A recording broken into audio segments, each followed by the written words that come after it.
முற்றம் நேயர்களுக்கு வணக்கம். இன்று ஒரு இசை அமைப்பாளர், பாடலாசிரியர், கதாசிரியர், இயக்குனர் என்ற இத்தனை பொறுப்புகளையும் உள்ளடக்கி அதை வெளியே கொண்டு வர வேண்டும், மக்களுக்கு தர வேண்டும் என்ற ஒரு குறிக்கோளுடன் தனது செயல்பாடுகளை நிகழ்த்தி கொண்டிருக்கும் அருமை நண்பர் ஆனந்தகீதன் அவர்களை சந்திக்கிறோம்.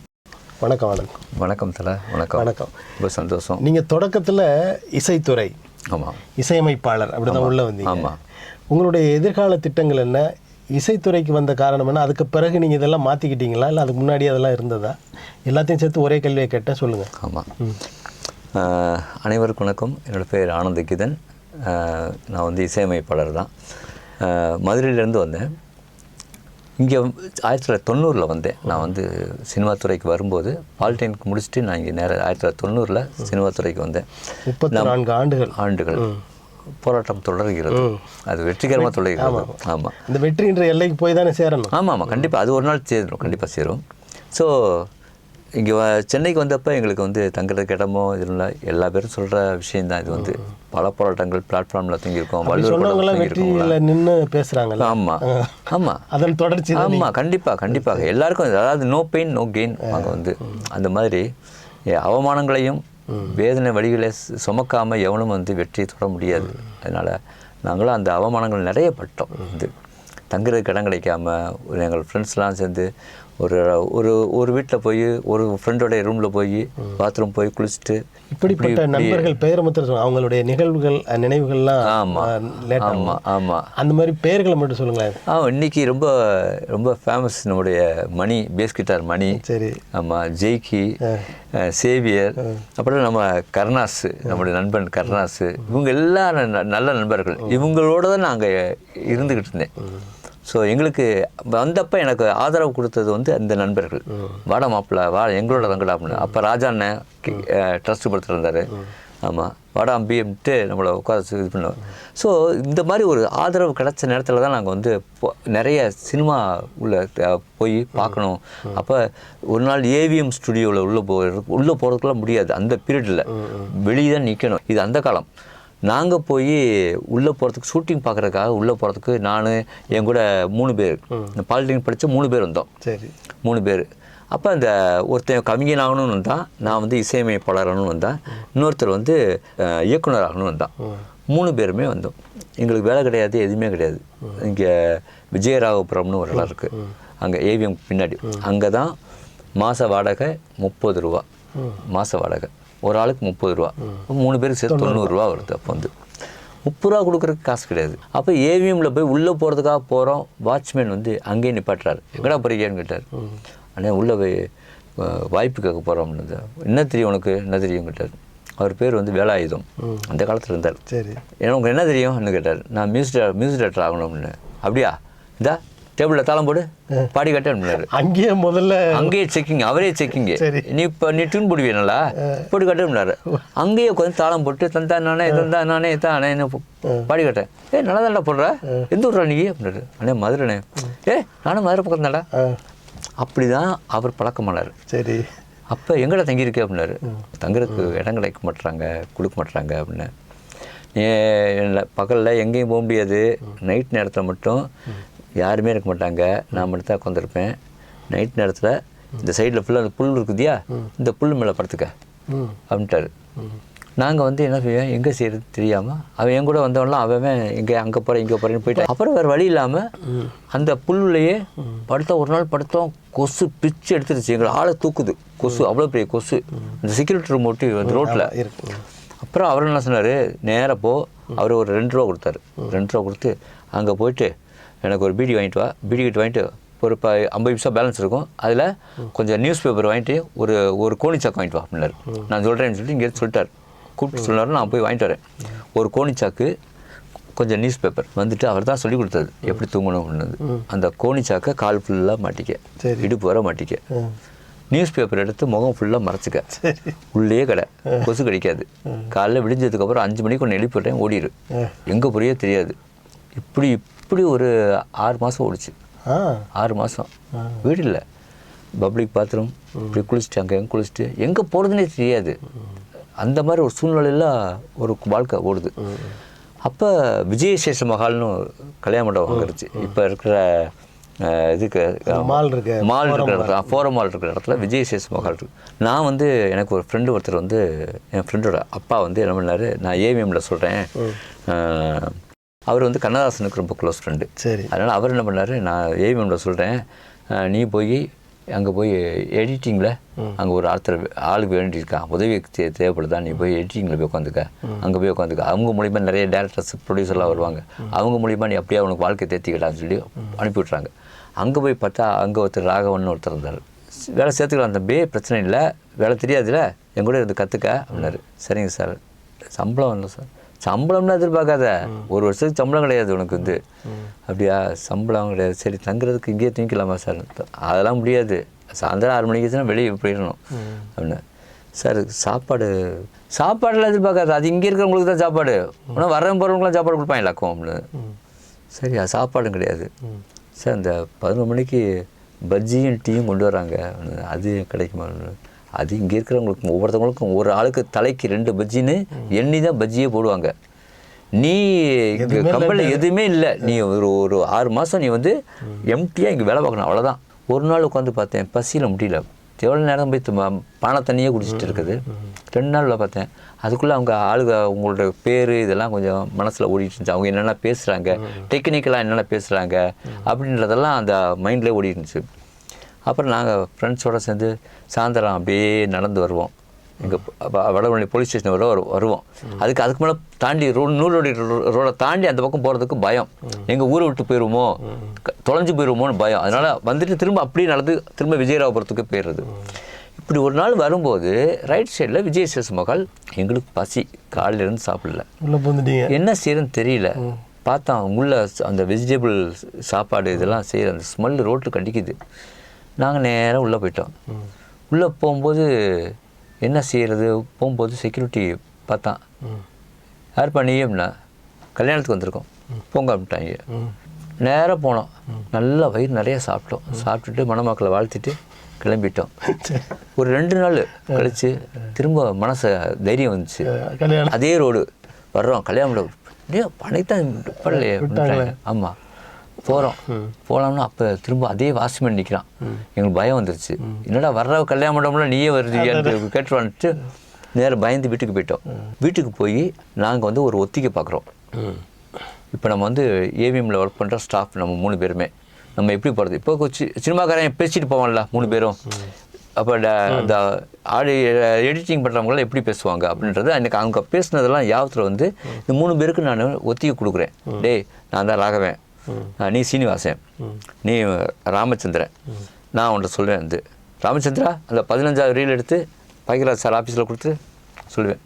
சீனிவாசன் சரிங்க சார் கொடுத்துறேன் சார். நான் வந்து சார் நம்ம இவருடைய தாய்மானவன் கூட அவருடைய ரோல் என்னாச்சுன்னு அது ரெடி ஆகிட்டு சொல்லிட்டோம். இந்த மாதிரி நாங்கள் உங்களுக்குள்ளே ஒரு ஸ்கிரிப்ட் எழுது, அப்போவே ஸ்கிரிப்ட் எழுதுறேன். அந்த வாட்ச்மேன் பக்கத்தில் பேசிட்டு போனோம். அதுதான் கான்செப்ட் எங்களுக்கு வந்து. இப்போ வந்து நாங்கள் வந்து ஊரை ஏமாற்றி சாப்பிடணும், ஓகேவா? அது என்ன செய்யணும், கொஞ்சம் நாதாரத்தனம் பண்ணால், வடிவில் சொன்ன மாதிரி நாதாரத்தனம் பண்ணால் நாசுக்காக செய்யணும். இப்போ நாங்கள் ரிஹர்சல்லாம் பண்ணிவிட்டு அடுத்த கல்யாணம் எப்போ வரும்னு காத்துட்ருக்கோம். டெய்லி வருவோம், கல்யாண மண்டபம் இருக்கான்னு பார்ப்போம். சில நேரத்தில் மூடி இருக்கும், சில நேரத்தில் திறந்துருக்கும். கல்யாணம் வந்துடுச்சு, இதே மாதிரி ரோட்டு ஃபுல்லாக பேசிட்டு நாங்களே உளறிக்கிட்டு வர்றோம். மாட்டிடக்கூடாது. அதே போல் கிராஸ் பண்ணுற நேரத்துக்கு நான் சொல்கிறேன், சீனிவாசன் அந்த 15 ரீல் எடுத்து நீங்கள் வந்து இதில் கொடுத்துருக்காரு. எங்களுக்கு அது ரோட்டில் நின்று பேசுகிறோன்ற சென்ஸ் கூட கிடையாது. ஒப்பிக்கிறோம் குறுக்கா அப்படியே பார்த்தான், ஒன்றுமே பேசலை. சொல்ல கும்பிட்டான். நாங்கள் பாட்டு போனோம், சாப்பிட்டு வந்தோம். ஒரு 4-5 தடவை போகிறதோ அதே குறுக்கா பார்த்துட்டான். சரி. 5வது தடவை போகும்போது உள்ளே போகும்போது எங்கே போகிறீங்க அப்படின்னா, கல்யாணத்துக்கு போகிறோம் அப்படின்னது. எங்கே வேலை பார்க்குறீங்க? நான் ஏவிஎம்மில் இருக்கேன் அப்படின்னது. எங்கே இருக்கேன்? ஏவிஎம்மில் எங்கே இருக்கேன்? எடிட்டிங்கில் இருக்கேன் அப்படின்னது. Right, okay. உங்கள் பேர்? இன்னும் இல்லை. என் பேர் யோசித்தேன், உண்மையான பேர் சொல்லவா இல்லை அந்த கேரக்டர் நேம் சொல்லலாமா யோசித்தேன். ராகவன் அப்படின்ட்டு இல்லை. அப்படியா? அப்படியே உட்காந்து குறுக்கா 3 பேரையும் வர வச்சு அந்த கூண்டு இருக்கும்ல, குறுக்கா கூண்டு, உள்ளே உட்கார வச்சு குறுக்க காலை வச்சுக்கிட்டு டயல் ஃபோன் அப்போ வந்து அடுத்து ஏவிஎம் அடிக்கிறான். அடித்து சார் அந்த விஜயசேஷ மஹால் குறுக்கா பேசுகிறேன், ஒரு 3 பேர் தொடர்ந்து வந்துகிட்டே இருக்காங்க. கேட்டால் ஏவிஎம்ல எடிட்டிங்கில் வேலை பார்க்குறேன்றாங்க. ராகவன் சொல்கிறாப்புல, அப்படி யாராவது இருக்காங்களா கேட்க. அங்கே இருக்காளு ராகவன் வேலை விட்டு போய் 6 மாதம் ஆச்சுட்டாங்க. சரி. இப்போ ஃபோனை வச்சாச்சு, என்னை எப்படியோ பார்க்கலாம், நீ ஏவிஎம்ல எவ்வளோ நாளாக வேலை பார்த்தா அப்படின்னு. நீ வேலை பார்க்கலாம்ல, அங்கே வேலை பார்க்கலாம்ல அப்படின்னு. ஐயா அப்புறம் அந்த ஆள் போயிட்டாரா, அப்போ வேறு என்ன சொல்கிறது தெரியல. ஆமாம் சார் அங்கே இல்லை, இப்போ இல்லை அப்படின்னு. எவ்வளோ நாள் இல்லை அப்படின்னு. போன வாரம் தான் சார் வேலை விட்டுவேன். 6 மாதம் 6 மாதம். இப்போ மாட்டிக்கிட்டேன். கண்ணெல்லாம் கலங்கி நிற்கிது.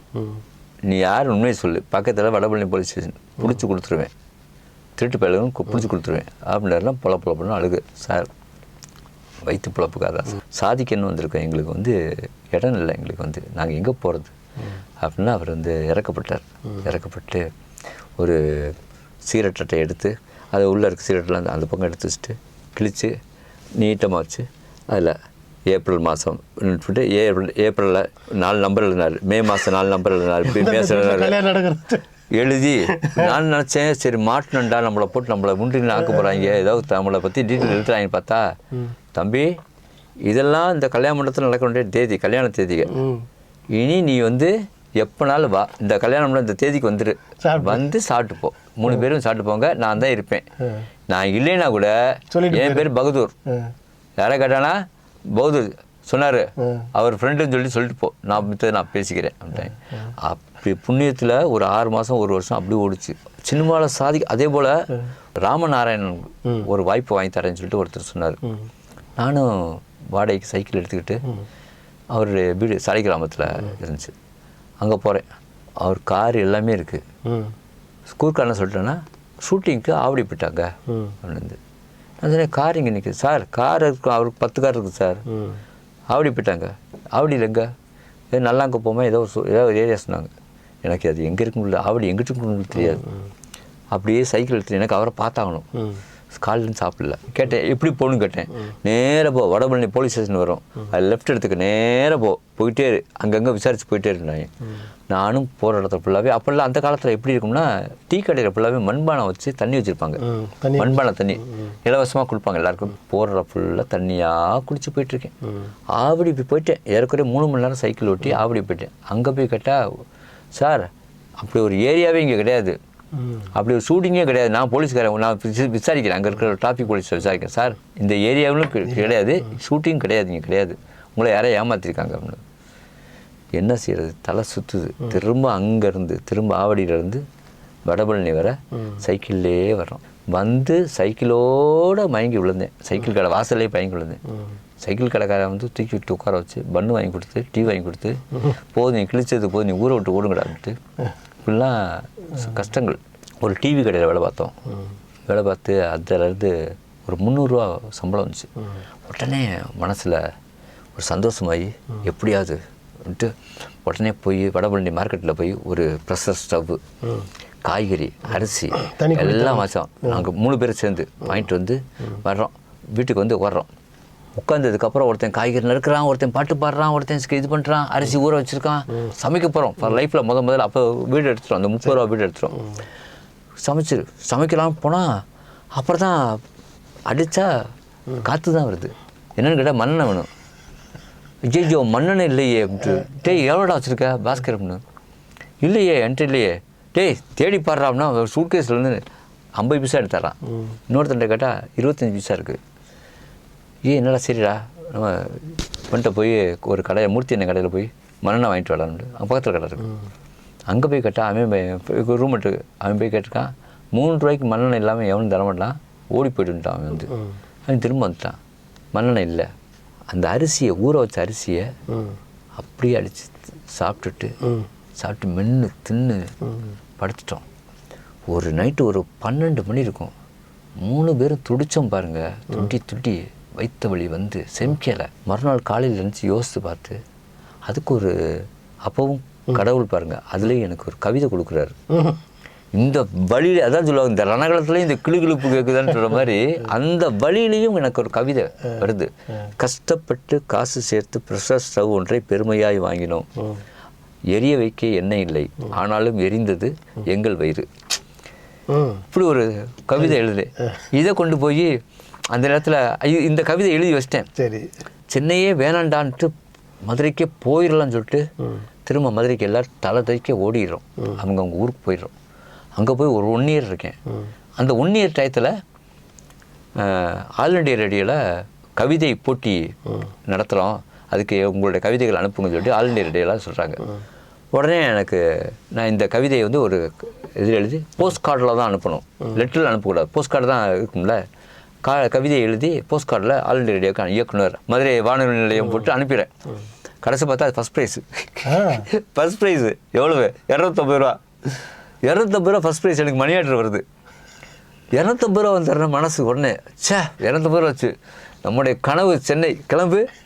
கச்சேரிக்குள்ளே நுழைஞ்சி வந்து நிறைய நாடுகளுக்கு போய் பழக்கமாகி கொஞ்சம் நண்பர்கள் கிடச்சி கொஞ்சம் இதெல்லாம் பண்ணி ஒரு நிறைய படங்களுக்கு இப்போ வந்து நிறைய படங்களுக்கு ரீரெக்கார்டிங் செஞ்சு கொடுக்குறேன். இதுதான் என்னோட இது. எனக்கான கனவு இன்னும் வரல. தனியாக ஒரு படத்துக்கு இசையமைத்து அந்த படம் இன்னும் வெளியே வரல. நிறைய இசையமைப்பாளர்களுடைய படங்களுக்கு ஆர்ஆர் பண்ணி தர்றேன். அந்த ஒர்க்கெலாம் நான் பண்ணி தர்றேன். வந்து எனக்கு என்கிட்ட நிறைய டியூன்ஸ் இருக்குது, 200 டியூன்ஸ் இருக்குது. நிறைய பாடல்கள் நான் வந்து பன்முகத்தன்மை எனக்கு கடவுள் கொடுத்தது. சிலர் வந்து சில இசையமைப்பாளர்கள் டியூனை வாங்கிக்கிறது, அது இல்லாமல் நீங்களே ஒரு 16 பார் வாசிங்க அப்படின்னு ஒரு தபலிஸ்ட்டு சொல்லி அந்த 16 பார் நல்லா இருந்தால் அதை போட்டுக்கிற இந்த மாதிரிலாம் நடக்கும். அதாவது ஹைதராபாத்துக்கு தெலுங்கு படத்துக்காக என்னை கூப்பிட்டாங்க. அது ஒரு நாள் நடந்தது. அது பெரிய காமெடி. அது வந்து நான் இங்கேருந்து ஹைதராபாத்துக்கு போய் அங்கே போனவொடனே ரயில்வே ஸ்டேஷனுக்கே கார் அனுப்பி என்னை கூட்டிகிட்டு போனாங்க. ஒரு பெரிய சினிமா கம்பெனி வந்து போனவொடனே ஹார்மோனியம் நான் கேட்டேன், ஹார்மோனியம் வேணும்னு சொன்னேன், கேட்டேன், கொண்டு வந்துட்டாங்க. டியூன் போட்டு கொடுத்தேன். அப்போ இப்போ இருக்கிற அந்த விவரம் அப்போ கிடையாது. இப்போ டியூன் கேட்டாங்க, கொடுக்க பக்கத்தில் ஒருத்தர் வந்து ரெக்கார்ட் பண்ணிட்டே இருக்கார். ஏற்கனவே 15 டியூன் கொடுத்தேன். 15மே உங்களுக்கு பயங்கர சந்தோஷம். பாகுந்தி என்னமோ தெலுங்குலேயே சொல்கிறாங்க. சொல்லி முடிச்சுட்டு, சார் நாங்கள் எல்லாம் ரெடி ஆனதுக்கப்புறம் திரும்ப உங்களை கூப்பிட்றோம், அதில் ஒரு 5 டியூன் நம்ம ரெடி பண்ணுவோம் சார். 5 டியூன் மிச்சம் 15 நான் கேட்டுட்டு 5 டியூன் எது வேணும்னு சொல்கிறோம், அதை நீங்கள் ரெடி பண்ணுங்கள், நீங்கள் தான் மியூசிக் டைரக்டர்னு அனுப்பிக்கிறாங்க. நான் திரும்ப ட்ரெயின் டிக்கெட் போட்டு விட்டாங்க, வந்துட்டேன். திரும்ப என்னை கான்டாக்ட் பண்ணவங்கள திரும்ப கான்டாக்ட் பண்ணுறேன், கான்டாக்டே பண்ண முடியல. அவங்க ஃபோன் சுவிட்ச் ஆஃப். அப்புறம் கொஞ்ச நாளுக்கு அப்புறம் நாட் இன் நியூஸ் இப்படியே வந்துருச்சு. அப்புறம் வேறு ஒரு விஷயமா நான் ஹைதராபாத் போகிறேன். வேறு ஒரு ஒர்க்குக்காக போகிறேன், ரெக்கார்டிங்காக போகிறேன். வந்து அங்கே போயிருக்கும்போது இன்றைக்கி ரெக்கார்டிங் ஸ்டுடியோ இன்றைக்கி பவர் கட்டு, ஏரியாவில் பவர் கட்டு இன்றைக்கி ரெக்கார்டிங் இல்லைன்றனா ஹோட்டல் ரூமுக்கு வந்துட்டு நான் பக்கத்தில் ஒரு தியேட்டர், அங்கே போய் சரி இன்றைக்கி ஒரு படம் பார்ப்போமேன்னு போய் பாறேன். போனால் தியேட்டரில் கை தட்டுறாங்க, ஒரு பாட்டுக்கு செம்ம கை தட்டுறாங்க. தெலுங்கு பாட்டு ஹிட்டு சாங்க ஓடிட்டுருக்கு.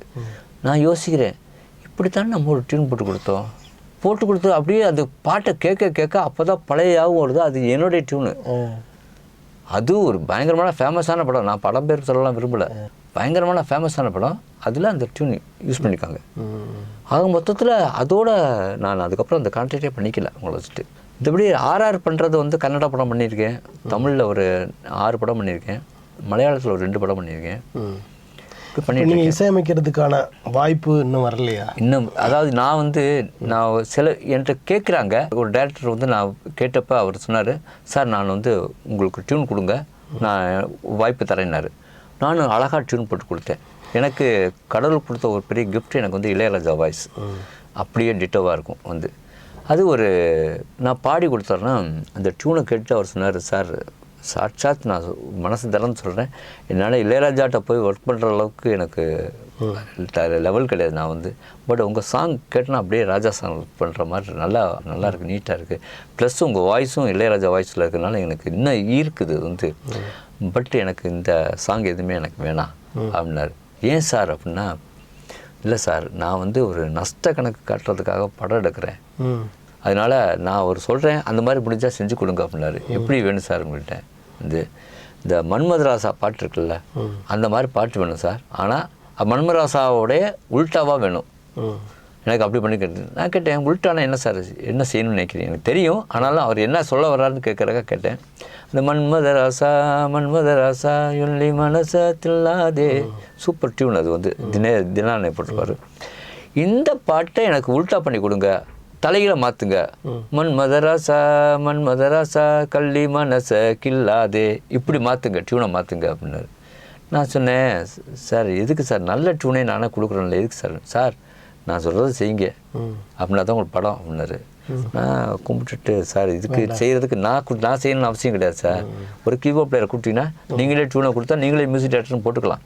எதுக்கு சார் என் பொழப்பு? எனக்கு அப்படி கிடையாது, எனக்கு மியூசிக் சுரந்தான் பழக்கம், இன்னொரு மியூசிக் எடுத்து பண்ணி பழக்கம் கிடையாது, அதனால் தயவுசெய்து விட்டுருங்க சொல்லிட்டு நான் வந்துட்டேன். இப்போ இசைத்துறை உங்களுக்கு இசையில் பெரிய ஆளாக வரணும், இல்லை இசை இயக்கம் பண்ணணும்னு மற்ற, அதாவது நீங்கள் ஏற்கனவே கவிதை எழுதியிருக்கீங்க, அந்த ஒரு 3 பேருக்கு உங்கள் ரூம்மேட்டுக்கு வந்து எப்படி ஆக்ட் பண்ணலாம் சொல்லி கொடுத்துருக்கீங்க. ஏன் நீங்கள் திரைத்துறையில் வேறு எதையும் எடுத்துக்கல? இல்லை, அதுதான் எனக்கு இப்போ இது மாதிரி இருக்கும்போது ஒரு நாள் ஒரு இன்சிடென்ட் நடந்தது. என்னென்னா, மோட்டலில் நைட்டு 1:30 மணிக்கு பஸ் நிற்கிது இங்கேருந்து மதுரைக்கு போகும்போது. நிற்கும்போது அப்போ அந்த நேரத்தில் வந்து ரொம்ப அந்த திருட்டு விசிடின்றது வந்து அதிகமாக ஓடிட்டு இருந்த காலம். நீங்களாம் போயிருப்பீங்க, அதுக்கு போராட்டத்துக்கு போயிருப்பீங்க, நிறைய தடவை ரைடுக்கு போயிருப்பீங்க, தெரியும். ஸோ அந்த நேரத்தில் அங்கே நிறைய படங்களுடைய திருட்டு விசிடி விற்றுட்டு இருந்தாங்க. அதில் நான் போய் வேறு ஏதோ நான் போய் MP3 வாங்குறதுக்காக போனேன். படங்கள் பார்க்குறதுக்கு இதெல்லாம் வாங்குறதுக்காக போனேன். இந்த ஹாலிவுட் படங்கள்லாம், இங்கிலீஷ் படங்கள்லாம் அதில் வச்சுருப்பாங்க. அது வாங்குறதுக்காக போகும்போது அதில் அவங்களுக்குலாம் அந்த கடைக்காரங்க பேசியிருந்தேன், சார் இது திருட்டு விசிடி சார், திருட்டு விசிடி சார்னு. இந்த திருட்டு விசிடின்ற வார்த்தை எனக்குள்ள முதல்ல எனக்கு வந்து என்னுடைய கதாசிரியர் ஆகிறதுக்கான ஒரு பெரிய திருப்புமுனையை கொண்டு வந்து அந்த வார்த்தை கரு அதை வச்சு ஒரு கதை, திருட்டு விசிடின்ற ஒரு வார்த்தையை வச்சு நான் ஒரு கதை உருவாக்கினேன். சரி, திருட்டு விசிடி. இங்கே நமக்கு வந்து இது வந்து விசிடி, இது வந்து வீடியோ, இது வந்து கம்பேக்ட் டிஸ்க்ன்றது. நான் என்ன சொன்னால் VCDயை பிரித்தேன். 3 பேர் அப்படி தான் நான் கதையை உருவாக்கினேன். ஒரு திருட்டு பசங்க 3 பேர். ஒருத்தன் பேர் வாசு, ஒருத்தன் பேர் சந்துரு, இன்னொருத்தன் பேர் தர்மா. சரி, 3 பேருமே ஊரில் திருடுறவங்க. இந்த 3 பேருமே ஒருத்திய லவ் பண்ணுறாங்க. சரி, கதை அப்படி போகுது ஓகேவா? இப்படி நான் உருவாக்கி வச்சிருக்கேன். இன்னும் அந்த கதை வச்சிருக்கேன். நான் வச்சிருக்க கதை அத்தனையும் இதுவரை சினிமாக்குள்ள வராத பேட்டர்ன்ஸ். இல்லை, நான் வச்சிருக்கிற கதை அத்தனையும் போது அப்போ நிறைய வச்சிருக்கீங்களா? 10 கதை இருக்குன்றது. 10 கதை இருக்கு. இப்போ கூட விஜய் சேதுபதிக்காக ஒரு கதை வச்சிருக்கேன். அது இன்னும் ஒரு 3 வருஷம் 4 வருஷம் கழிச்சு தான் நான் ஃபெமிலியர் ஆனதுக்கு அப்புறம் தான் அந்த கதையை அவர்கிட்ட கொண்டு போவேன். இப்போ நான் போக முடியாது. அந்த ஸ்டோரி வந்து அவரை தவிர வேற யாருக்கும் பண்ண முடியாது. அந்த மாதிரியான ஒரு யூனிக்கான ஸ்டோரி. இல்லை, இப்போ வந்து வெறும் அந்த கதை மூலக்கதை மட்டும் வச்சிருக்கீங்களா, இல்லை கதை வசனம், கதை எழுதி வச்சிருக்கேன், அதோட திரைக்கதை எழுதி வச்சிருக்கேன், அதோட அந்த படத்துக்கான 80 சீன்ஸ் எல்லாமே டைலாக் முதற்கொண்டு, சீன் முதற்கொண்டு, ஷார்ட் முதற்கொண்டு பிரித்து எல்லாமே ஸ்கிரிப்டாக ரெடியாக இருக்குது. இந்த பிரேக் டவுன்லாம் போடுவாங்க, அதெல்லாம் அத்தனையும் போட்டு வச்சிருக்கேன். எல்லாமே போட்டு வச்சிருக்கேன். எந்த சீன், எந்த ஷார்ட்டு, என்ன கேமரா ஆங்கிள், எல்லாமே கம்ப்ளீட் கேமரா வேலையும் பார்க்குறீங்க. எல்லாம் டெக்னிக்கலாக எழுதி வச்சிருக்கேன். எனக்கு எந்த வியூவில் வேணும் அப்படின்றதெல்லாம். அதான் நான் வந்து இப்போ இந்த கதைகள் மூலமாக நீங்கள் கதாசிரியராக உள்ளவர்னு நினைக்கிறீங்களா, இயக்குனராக உள்ளவர்னு நினைக்கிறீங்களா? நான் வந்து என்னுடைய படைப்பு அப்படின் போது வந்து நான் வந்து ஒரு இசையமைப்பாளர், அடிப்படையில் இசையமைப்பாளர். இப்போ எனக்கு கடவுள் கொடுத்த கிருபை, நான் வந்து ஒரு கதாசிரியர், ஒரு இயக்குனராக என்னுடைய வியூ வேறு. நான் ஒரு படத்தை வந்து நான் கொடுக்கணும்னு ஆசைப்பட்றேன். என்னோடய படம் ஒரு தரமான படமாக இருக்கும், பேர் சொல்லும் படமாக இருக்கும். சும்மா உப்புக்கு சப்பானியாக நான் வைக்க மாட்டேன். இப்போ இந்த நிலையில் இதெல்லாம் உங்கள்கிட்ட இருக்குது, நீங்கள் தயாரிப்பாளர்களை போய் பார்த்தீங்களா? பார்க்குறேன். இன்னும் அதுக்கான முழு ஒப்புதல் கிடைக்க மாட்டேங்குது. எல்லாருமே சொல்கிற ஒரே வார்த்தை, நீங்கள் ஒரு படம் பண்ணிட்டு வாங்க அப்படின்றாங்க. யாராவது ஒருத்தவங்க வாய்ப்பு கொடுத்தா தானே பண்ண முடியும். யாருக்கும் நான் நம்பிக்கை வரல. இப்போ ஒரு தயாரிப்பாளர்கிட்ட பேசியிருக்கேன். அவங்க இன்னும் ஒரு மாதம் 2 மாதத்தில் ஒரு அழகான ஒரு ஸ்கிரிப்ட் ஒன்று, இன்னும் யாரும் தொடாத ஒரு சப்ஜெக்ட்டு நான் க்ரியேட் பண்ணி ஒரு ஸ்டோரி வச்சுருக்கேன். நம்முடைய திருநங்கைகளை பற்றின ஒரு அழகான ஒரு ஸ்கிரிப்ட் வச்சுருக்கேன். அது இப்போ ரெடியாக போகுது. அந்த படத்துக்கான இயக்குனர் நான் தான், இசையமைப்பாளர் நான் தான். ஆனால் எது யார் பண்ணாலும் இசையும் இயக்கமும் நீங்கள் பண்ணலாம். ஆமாம், நான் பண்ணாதான் அதோட அவுட்புட் சரியாக வரும். பித்தவங்கிட்ட கொடுத்தேன்னா அவங்களுடைய பார்வை வேற மாதிரி இருக்கும், என்னோட பார்வை வேற, அவங்களுடைய பார்வை வேற. நான் என்ன பார்க்குறேனோ அதான் எனக்கு அவுட்புட்டாக வரணும். அப்படி தான் நான் ஆசைப்பட்றேன். இப்போ பெரிய தயாரிப்பாளர்கள், நிறைய படங்கள் பண்ணுறவங்க, பெரிய செலவில் பண்ணுறவங்க, அவங்களெல்லாம் ஏதாவது போய் பார்த்துருக்கீங்களா இல்லையா? நான் நிறைய டைரக்டர்ஸை போய் பார்த்துருக்கேன். நான் வந்து சேரன் சாரை பார்த்தேன், சங்கர் ஆஃபீஸ்க்கு போனேன். எனக்கு ஏவி ரமணன் சார் ரொம்ப பழக்கம். வந்து ஒரு காலத்தில் எனக்கு ரொம்ப ஆதரவு இருந்தவர். அவர் தான் எனக்கு சங்கரை இன்ட்ரடியூஸ் பண்ணி வச்சார், சங்கர் சாரை. அங்கே போய் பார்த்தோம். அதே போல் மணிரத்னம் ஆஃபீஸ்க்கு போனேன். மணிரத்னம் சார்ட்டையும் நான் பேசினேன். அவரும் எனக்கு வந்து ரகுமான் தவிர வேறு யார்ட்டையும் ஃபோன் பண்ண மாட்டேன், ராஜாவுக்கு அப்புறம் ரகுமான் தான் வேறு யாரும் பண்ண மாட்டேன் அப்படின்னாரு. நான் கூட சார் உங்கள் அசிஸ்டண்ட்டு பண்ணுற படங்களுக்கு படம் அவங்களுடைய அசிஸ்டன்ட் பண்ணுற படம் இருந்தால் கூட நான் பண்ணுறேன் சார். நான் உங்கள் பக்கத்தில் நிற்கிறதுக்கு எனக்கு தகுதி கிடையாது சார் நான் அப்படின்னு சொல்லிட்டேன். பட் டியூன் கேட்டார், ரொம்ப நல்லா இருக்குது தம்பி, நல்லா வருவீங்க அந்த மாதிரி சொன்னார். அவ்வளோதான். இதோட சங்கர் பார்க்க முடியல, மற்றபடி சங்கரோட அசிஸ்டன்ட்ஸ் இருந்தாங்க, அவங்களோட சிடி கொடுத்துட்டு வந்தேன். அவ்வளோதான். இதோட சேரன் சார்ட்ட பேசினேன். நடந்துக்கிட்டு தான் இருக்குது இன்றைக்கி வர. அது என்னுடைய அது என்னது 90 ஆரம்பித்த முயற்சி இன்னைக்கு 34 வருஷம், வெற்றிகரமான 34வது வருடம் ஓடிட்டு இருக்கு. ஆமாம், என்னைக்காக கூடிய விரைவில் நம்மளுடைய திரையில் என்னுடைய இது பார்க்கலாம் கண்டிப்பாக. உங்களுடைய இந்த திரை உலகத்திற்கு நீங்கள் வந்ததற்கான அடிப்படை காரணங்கள், நான் என்ன செய்ய போகிறேன், எந்த குறிக்கோளை நோக்கி போய் கொண்டிருக்கிறேன், அதெல்லாம் நீங்கள் சொன்னீங்க. உங்களுடைய குறிக்கோள் வெற்றி பெற வாழ்த்துக்கிறோம். நன்றி, வணக்கம். Thank you so much. தேங்க்யூ. நன்றி.